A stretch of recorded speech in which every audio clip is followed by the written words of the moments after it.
ಕೇವಲ 2 ಪದಾರ್ಥಗಳಿಂದ ಮಾಡಬಹುದಾದಂತಹ ರುಚಿಯಾದಂತಹ ಹೆಲ್ದಿಯಾದಂತಹ ಕಡುಬು. ಬನ್ನಿ ಹೇಗೆ ಮಾಡೋದು ನೋಡೋಣ.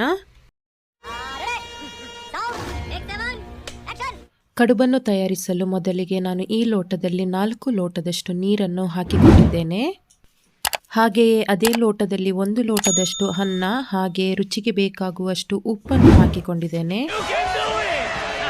ಅದನ್ನು ಸರಿಯಾಗಿ ಕುದಿಲಿಕ್ಕೆ ಬಿಡಿ. ಕುದ್ದ ನಂತರ ಅದೇ ಲೋಟದಲ್ಲಿ 4 ಲೋಟ ನೀರಾದರೆ 2 ಲೋಟದಷ್ಟು ನಾನು ಅಕ್ಕಿ ಪುಡಿಯನ್ನು ಸಣ್ಣಾಗಿ ಮಿಕ್ಸಿ ಮಾಡಿದಂತಹ ಅಕ್ಕಿ ಪುಡಿಯನ್ನು ಹಾಕ್ಕೊಂಡಿದ್ದೇನೆ. ನೆನಪಲ್ಲಿಡ್ಕೊಳ್ಳಿ, ಅಕ್ಕಿ ಪುಡಿಯನ್ನು ಹಾಕುವಾಗ ಗ್ಯಾಸನ್ನು ಲೋ ಫ್ಲೇಮಲ್ಲಿ ಹಿಡ್ಕೊಂಡು ಹಾಕ್ಕೊಳ್ಬೇಕು.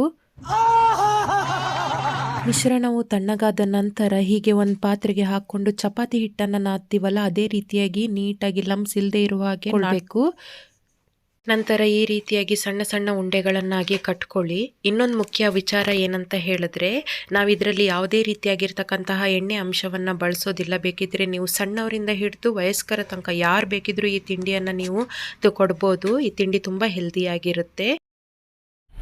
ನಮ್ಮ ಸೈಡಲ್ಲಿ ಇದನ್ನು ಆಟಮ್ ಬಾಂಬ್ ಅಂತ ಹೇಳು ಕೂಡ ಕರೀತಾರೆ ತಮಾಷೆಗಾಗಿ.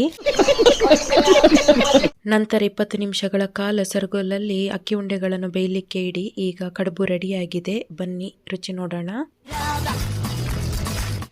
ಈ ಕಡುಬಿನ ಜೊತೆ ನೆಂಚ್ಕೊಳ್ಳೋಕ್ಕೆ ಕೋಳಿ ಸಾರು ಇಲ್ಲ ಅಂತ ಹೇಳಿದ್ರೆ ಮಟನ್ ಕರಿ ಇಲ್ಲಾಂದರೆ ಫಿಶ್ ಕರಿ ಇದ್ದರೆ ತಿನ್ನಲಿಕ್ಕೆ ತುಂಬಾ ಟೇಸ್ಟ್ ಆಗುತ್ತೆ. ಒಂದ್ಸಲ ಟ್ರೈ ಮಾಡಿ ನೋಡಿ. ಹಾಗೆ ಏನಾದರೂ ಈ ಮಟನ್ ಕರಿದು ರೆಸಿಪಿ ಏನಾದರೂ ಬೇಕಂದರೆ ಪ್ಲೀಸ್ ಕಮೆಂಟ್ ಬಾಕ್ಸಲ್ಲಿ ತಿಳಿಸಿ. ಹಾಗೆ ನಂದೇನಾದರೂ ವಿಡಿಯೋ ಇಷ್ಟ ಆಯಿತು ಅಂತ ಹೇಳಿದ್ರೆ please like, share and subscribe ಮಾಡಿ.